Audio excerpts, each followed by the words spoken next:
Mesdames et messieurs, bonjour et bienvenue dans ce programme dédié à la semaine de l'architecte. Cette 7e édition, je le rappelle, est placée sous le thème Intégration régionale et défis sécuritaires dans l'espace UEMOA, rôle des architectes dans la reconstruction post-crise au Burkina Faso, défis et opportunités. C'est également le moment de faire une réflexion collective en tous ces aspects du bâtiment venus de la sous-région.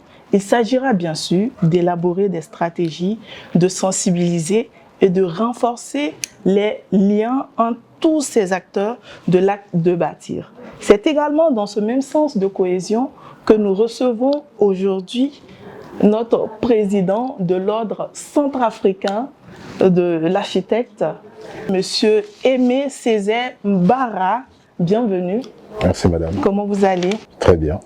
Je le rappelle, vous êtes architecte, également urbaniste. C'est cela. Bienvenue au Burkina Faso. Merci beaucoup. C'est votre deuxième participation, Oui, n'est-ce pas? j'étais là en 2023. En 2023. Et pour cette 7e édition, quelles sont les innovations que vous avez remarquées? Je vois que dans chaque édition, on essaie de s'améliorer. Et cette fois-ci, contrairement à la dernière fois, l'Ordre des architectes est parti auprès des étudiants.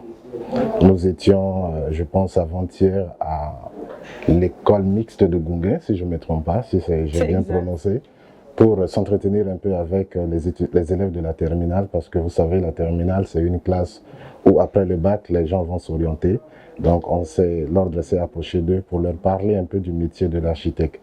Et comme vous pouvez remarquer dans le panel d'hier comme aujourd'hui, beaucoup d'étudiants des universités sont venus pour écouter les experts en matière de bâtiments parler pour qu'ils puissent s'attendre un peu à ce qui doit leur arriver dans la vie active.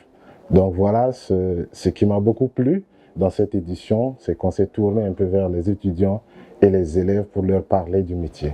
Une démarche aussi qui vise à promouvoir le métier et à démontrer que c'est accessible. C'est cela. Aujourd'hui, on parle vraiment de... Vous savez que nos pays dans l'espace UEMOA sont beaucoup touchés par la crise. Quel est le rôle de l'architecte dans la reconstruction post-crise dans l'espace CEMAC, on va dire d'abord? C'est une question très pertinente parce que d'abord, ce n'est pas un cas propre à l'UEMOA.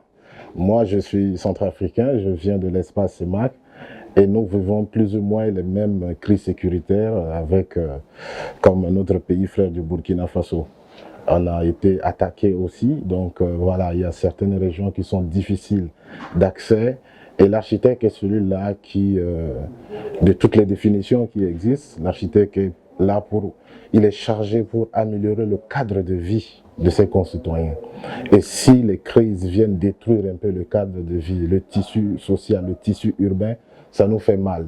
Et les processus de projets sociaux pour essayer de relocaliser, pour essayer de donner l'abri à ceux qui sont déplacés, c'est des choses qui nous touchent à cœur. Malheureusement, parfois il arrive que l'accès à ces sites-là sont difficiles. Et c'est ça qui constitue plus ou moins les défis que nous connaissons dans une situation de post-crise. Mais en tant qu'architecte, on est d'abord un patriote, un concitoyen, et donc il y a des sacrifices qui doivent être consentis dans ce sens pour pouvoir apporter notre aide à ceux qui souffrent à cause de ces différentes crises. Pensez-vous que finalement c'est le rôle de l'architecte qui est minimisé le plus? Je ne dirais pas minimisé, mais méconnu. Malheureusement, en Afrique, ce n'est pas une histoire de UEMOA, CEMAC. En Afrique, tout le monde s'érige architecte.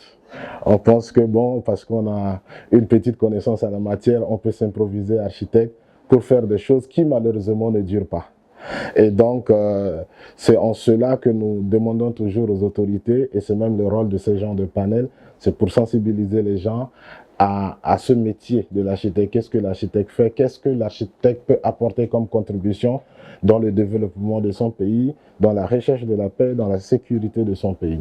Ce sont des initiatives à encourager.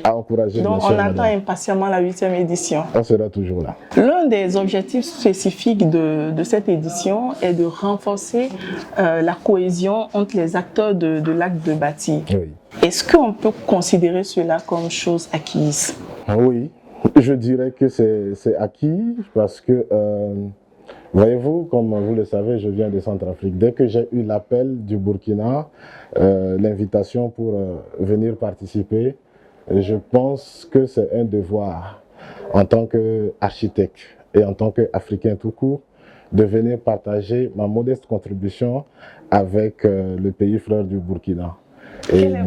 Oui, allez-y. Quelle est votre appréciation justement sur la délégation étrangère présente? C'est une totale satisfaction parce que d'abord nous sommes bien accueillis. On a eu des panels où on a donné notre modeste contribution, notre expérience de ce qui se fait chez nous.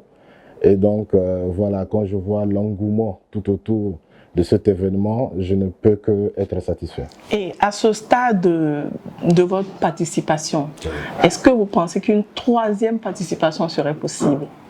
Même une énième participation serait toujours possible. Vous serez toujours le bienvenu. Si Dieu me donne la force.